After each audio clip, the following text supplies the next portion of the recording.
Hawaiian culture-based education is really to support our learners here in Hawaii. Hawaii has a very specific way of doing things with a very specific mindset on resources.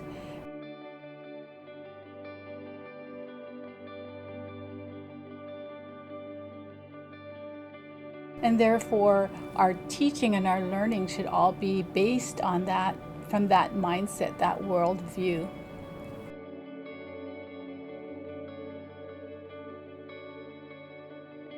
This is a big part of the Hawaii Papua Keao plan, which is the University of Hawaii's implementation plan to become an indigenous serving, foremost indigenous serving institution, and a Hawaiian place of learning.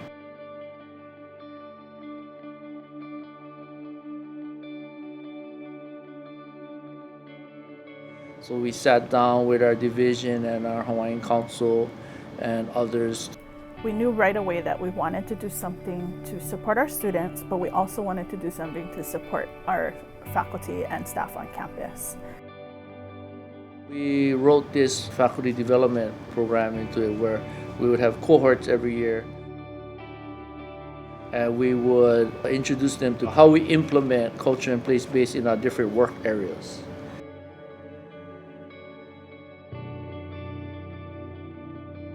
The program was open to administrators, faculty, staff, administrative support staff, and ground staff. So that's building the community, and it's then seeing everybody who's on campus as an educator.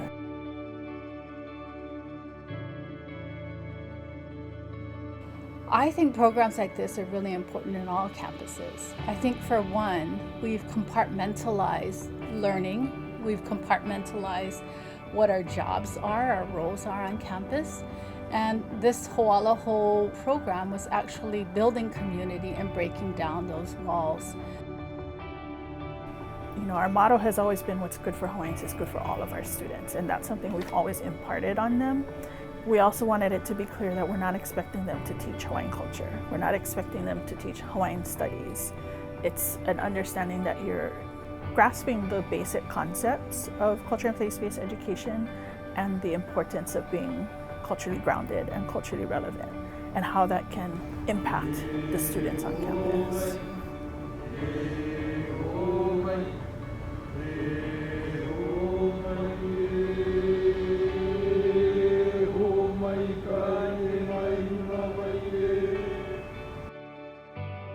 We ask our students to participate in whatever program we come up with, but it's not fair to ask our students if our faculty, staff, and administration hasn't necessarily gone through the same experience.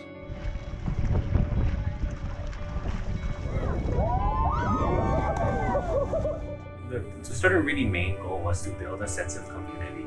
For me, that common language was Hawaiian culture. Really developing that piko'u, that receptiveness, that openness, that idea is like, you know, what's good for Hawaiians is good for everybody else. I think that was really the goal, to build that here on our campus. We use these words like professional development and training, but what it really was to really immerse our faculty and staff into what it means to understand culture, what it means to understand place. We're gonna kilo our body, and then we're gonna let go. Let it go out to the ocean.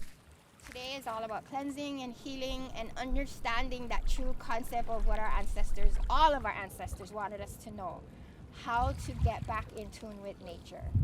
And then everything else just falls into place. I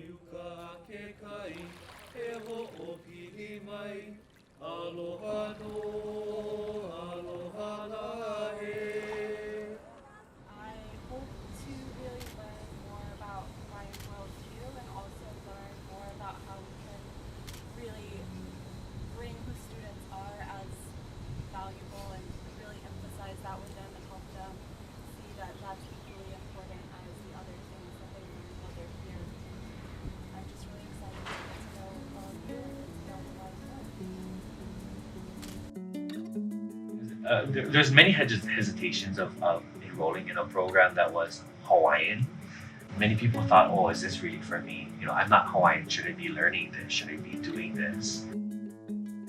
But I think it's more than just professional development. It's really about building relationships. What really came out of this is those relationships that are really long lasting. I think some of the most impactful might actually be what could be considered the smallest acts, the smallest gestures, kind of just being in a place, being around people and taking in as much as I can of what's around me, of seeing how people greet one another, how people offer themselves to each other, offer themselves to the aina, offer themselves to the task at hand. What's beautiful about that is that can happen anywhere, and so just seeing that all the time. Personal, yeah.